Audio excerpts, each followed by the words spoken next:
What's up guys, Houndish here, and today we are back with the first weekly reset of 2021. So, of course, before we jump into Destiny 2, gotta say I hope you guys are doing well and have enjoyed the festive season, but as we wait for things to warm up again, this week we do have the return of the Iron Banner. And so we'll touch on all of that stuff, as well as covering our season and DLC stuff, so we'll see if there are any new quests or continuations of season stuff that we've been expecting. And then we've got a couple of small updates, plus a look at our vendors, rewards, activities, and all of that good stuff for the weekly reset. So guys, I hope you enjoy this reset for the 5th of January, and if you do, a rating below really does help us out. But now, let's get into it.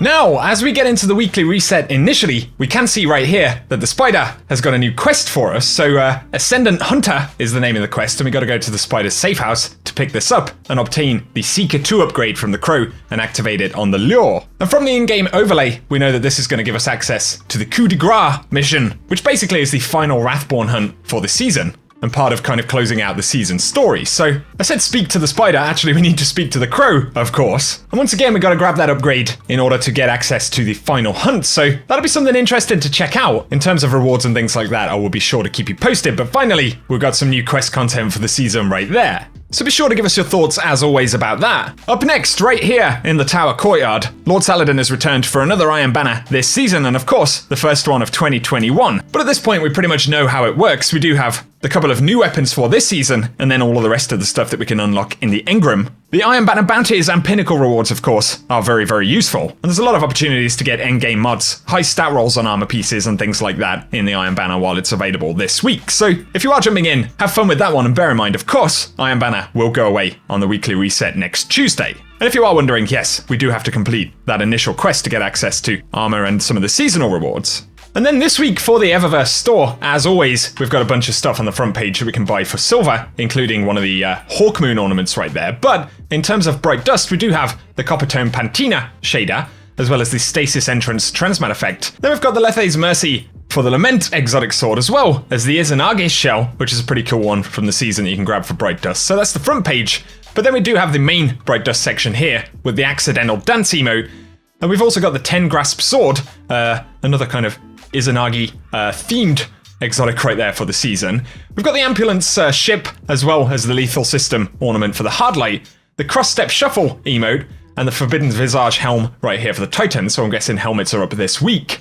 And then we also have the Harper's shell from back in Season of Undying, plus the Stasis Entrance once again, the Cabal Shield Breaker Transmat effect, and the Reefer Woken Transmat effect, plus the First Light shader, as well as the Temperature Wash, Mercurian Sunrise, and the Omelon Meteor Gloss shaders right there in the Eververse Store for Bright Dust this week. While we are in the tower though, let's take a look at the Banshee inventory right here. So for today, at least, he does have the Kindling the Flame charged with light mod right there, so you can grab that one if you need it, as well as Major Spec, and then otherwise we have all of the upgrade materials and stuff like that. This week's Nightfall Ordeal strike, though, is in the Cosmodrome. Once again, we've got the Disgraced right there, probably the most featured strike that we've had this season, but otherwise we've got the rest of the playlist stuff with the additional Pinnacle drops. And then moving to the Europa map right here, we've got Asterion Abyss as the kind of featured zone, but then we've got Simulation Agility for the Exo Challenge this week. Of course, once again, dropping Pinnacle gear. I will also keep you posted on the Penguin and Augment stuff this week. But the featured Empire hunt for the week is going to be the Warrior, once again more powerful, and Pinnacle stuff.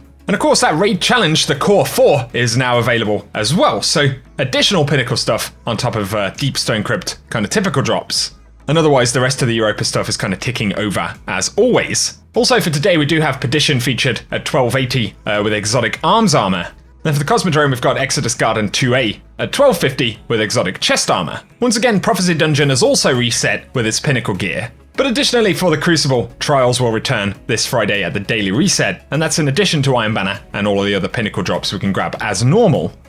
Otherwise though, our Powerfuls and Pinnacles are on the Director as always. Quick shout from Bungie today as well, but Bungie Help did say that they're investigating a problem where some users are unable to access the Destiny 2 companion and third-party apps, but if you've been impacted by that, so if you can't sign into the Destiny 2 app, or things like Item Manager, Ishtar Commander, and any of those kind of things, Bungie have said that impacted users can sign out and sign back in to hopefully resolve that issue, so also bear that one in mind. And then finally, 4 bits of content in the game if you are completing any Forsaken stuff over here in the Dreaming City. The Ascendant Challenge is going to be in the Shattered Ruins, which is found in the area near to the spine of Keres. So if you want the location of how you can jump in when popping those tinctures of Queen's Foil, that gameplay will run out at the end of the video. But otherwise for now, guys, that's everything we have to speak about in this weekly reset. And as always, I'll be sure to keep you posted with any kind of surprises, updates from Bungie, and all of those kinds of things right here on the channel. So as always, be sure to get subscribed, turn on notifications, and I will keep you up to date. But also a like rating down below does very much help us out. And once again, Happy New Year to you guys, and all the best for 2021. For now though, whatever you guys get up to,